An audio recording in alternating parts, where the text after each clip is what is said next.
আসসালামু আলাইকুম রহমতুল্লাহ। বন্ধুরা, আমাদের গ্রামে স্বাগতম। দেখেন এই যে আমাদের গ্রামটা কত সুন্দর। কাকা একটু এই পাশটা দেখান। এই যে একদম নদীর পাড়ে আমাদের জয়পুর গ্রামটা। দেখেন, এখানে বেড়াতে আসবেন, কত সুন্দর জায়গা। এটা হচ্ছে আমাদের জয়পুর গ্রামের দক্ষিণ লাঙ্গলমোড়ার পশ্চিম পাশে। কোণ। কেমন কেমন লাঙ্গলমোড়ার এ- পাশে। এই চরটাতে কিন্তু কিছুদিন আগে তরমুজের চাষ হয়েছিল। এখন আবার তরমুজের চাষ করে নোয়াখালীর কিছু একটা গ্রুপ আসছিল, এখানে চাষ করছিল, এরা চলে গেছে। এখন আবার যারা জমির মালিক তারা আবার ধান চাষ করছে। আর এই পাশে এই যে দেখতেছেন, দক্ষিণ পাশে এটা হচ্ছে ফেনী নদী, আর ওই পাশটা হচ্ছে চট্টগ্রাম জেলা। আমাদের এটা হচ্ছে ফেনী জেলা।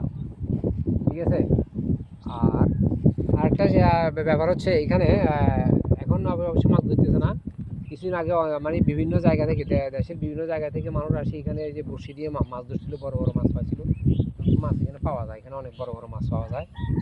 এটা মাছ ধরার একটা স্পট আমাদের জয়পুর গ্রামে। আমাদের গ্রামটা আলহামদুলিল্লাহ আল্লাহ পাক রসের দয়া খুব সুন্দর।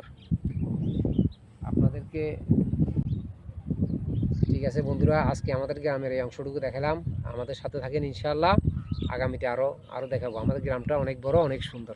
আসসালামু আলাইকুম।